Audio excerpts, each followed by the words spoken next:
galera, vocês já pararam para pensar o que o musgo tem a ver com uma planta como essas? Apesar delas duas parecerem tão diferentes, ambas pertencem ao reino Plantae. Reino esse que inclui uma variedade muito grande de plantas e que podem ser encontradas em diversos ambientes. O Brasil é um país muito rico, tanto em quantidade quanto variedade de plantas. Aqui, o clima, as condições geológicas fazem com que em cada região do país a gente encontre tipos diferentes de plantas. Plantas essas que são influenciadas por essas características.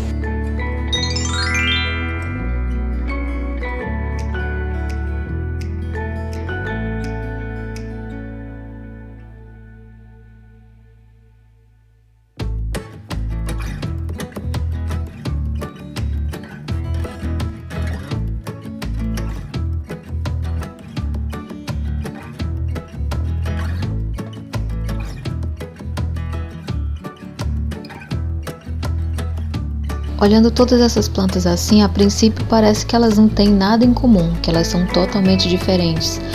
Mas se você olhar com mais cuidado, você vai ver que todas elas têm pelo menos uma parte verde. Essa coloração ela é dada por um pigmento que é chamado de clorofila, que ajuda na fotossíntese. Além disso, as plantas são organismos autotróficos, ou seja, são capazes de produzir seu próprio alimento. São organismos pluricelulares, ou seja, compostos de várias células. Células essas que são eucarióticas, ou seja, que têm o núcleo recoberto por uma membrana verdadeira, no caso, a carioteca. Adicionalmente, todas as células vegetais apresentam vacúolos bem grandes, parede celular e os cloroplastos, como vocês podem ver aí verdinho destacado na imagem.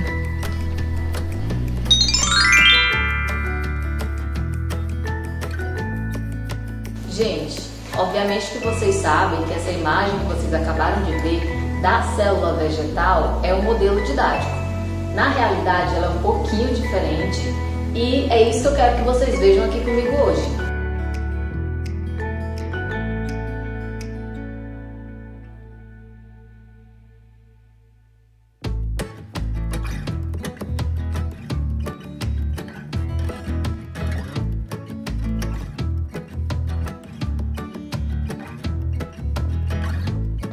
Para conseguirmos ver a célula vegetal, inicialmente precisamos fazer um corte bem fino, uma camadinha bem fina desse tecido e colocar sobre a lâmina.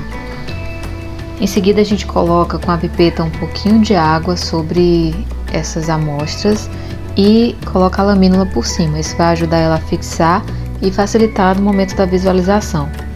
Depois você coloca sobre o microscópio. Movimenta a mesa, a charriot no momento certo, no ângulo certo para você conseguir visualizar.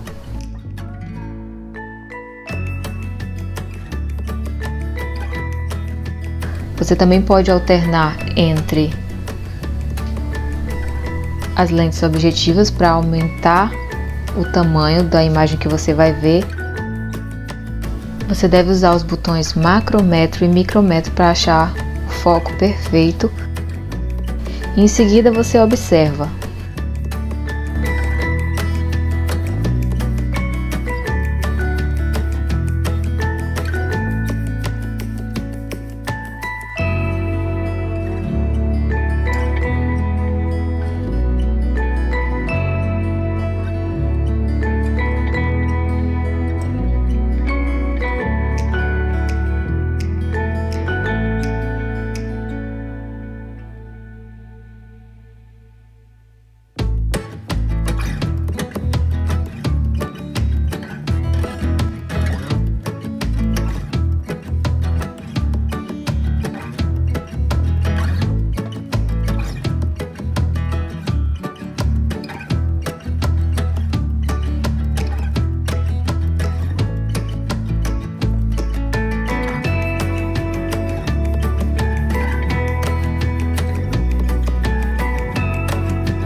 As plantas conhecidas como briófitas são as plantas mais simples que existem. Elas não têm vasos condutores, sementes, flores nem frutos. São aquelas plantas que a gente conhece como musgo.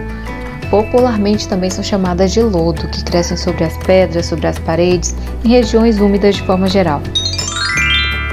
Já o grupo de plantas conhecidas como pteridófitas são um pouco mais avançadas evolutivamente. Elas já têm vasos condutores, mas não têm sementes, flores ou frutos. Os exemplos mais comuns são as conhecidas samambaias.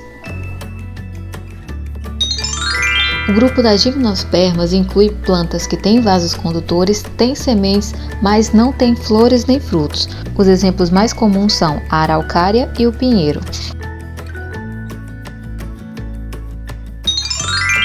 As angiospermas compõem o grupo de plantas mais evoluídas e têm vasos condutores, sementes, flores e frutos. Então, quando você vê uma planta que tem flor, você já sabe que é uma angiosperma.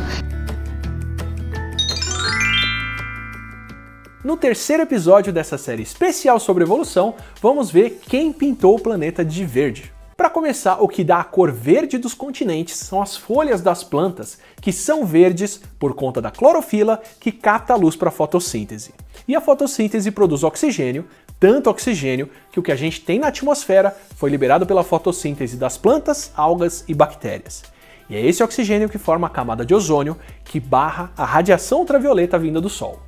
Sem a camada de ozônio, os raios ultravioleta que chegam na água reagem quebrando as moléculas de água em hidrogênio e oxigênio. Esse oxigênio liberado pela radiação ultravioleta reage com minerais e vai embora, enquanto o hidrogênio escapa da nossa gravidade e sai do planeta. O que quer dizer que sem oxigênio na atmosfera, a gente perderia até a nossa água pouco a pouco. A fotossíntese é um processo tão importante que mudou o rumo da vida na Terra e a geologia do planeta.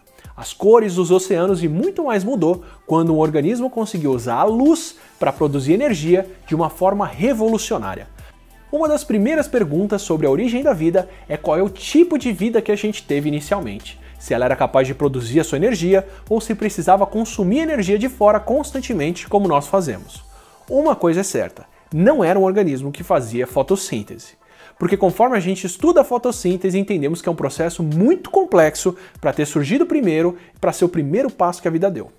Durante os primeiros 2 bilhões de anos do planeta e o primeiro bilhão de anos do surgimento dos primeiros seres vivos, a energia disponível provavelmente dependeu totalmente da redução de compostos de ferro, de enxofre e de moléculas orgânicas por um processo que a gente chama de quimiossíntese. Talvez a gente até tenha tido uma ponta de organismos fermentadores que quebram moléculas orgânicas maiores em compostos orgânicos mais simples, como álcool ou vinagre, mas nada muito além disso. Até uma linhagem de cianobactérias conseguiu usar a água, o que não é fácil. A água é super comum no planeta e uma ótima fonte de hidrogênio, mas para você poder quebrar uma molécula de água, tirar os elétrons de lá, tem que gastar muita energia.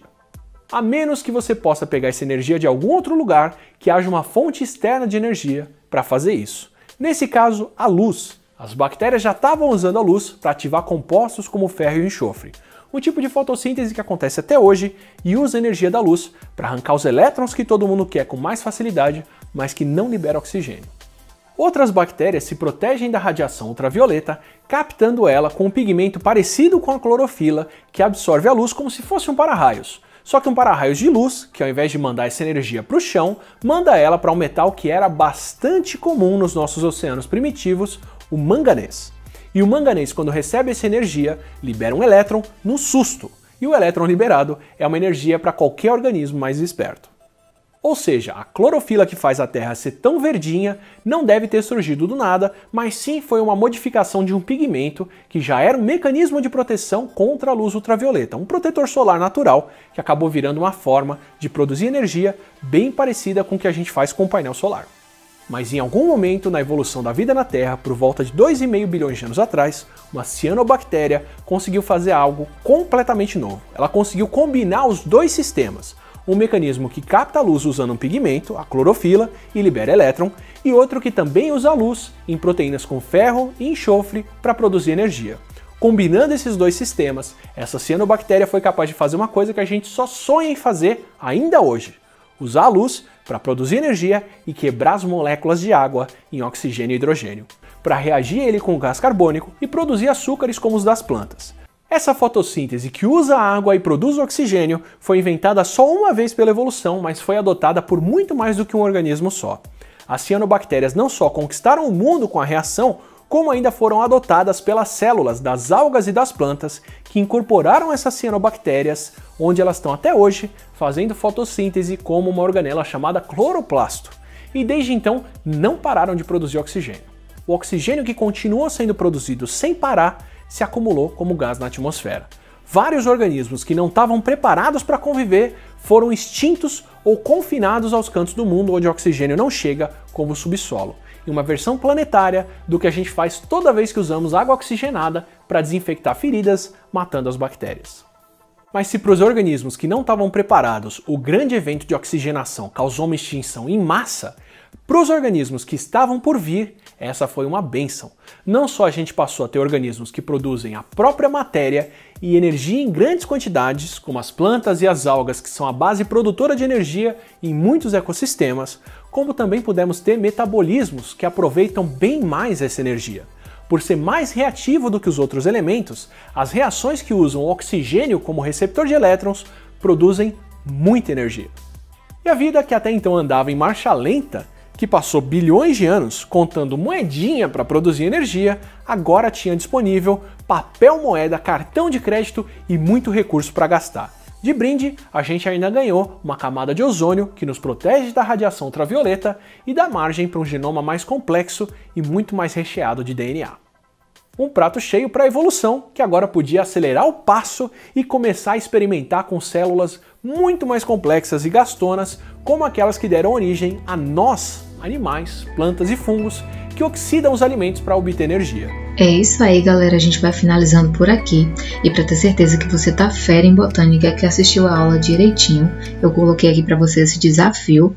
E ao conseguir resolver esse desafio, você vai enviar para mim apenas essa palavra lá no privado. Então, para vocês entenderem bem direitinho como é que tem que ser, eu vou responder com vocês aqui esse primeiro item. Ele diz o seguinte: primeira letra do grupo de plantas que tem vasos condutores, sementes, mas não tem flores e frutos.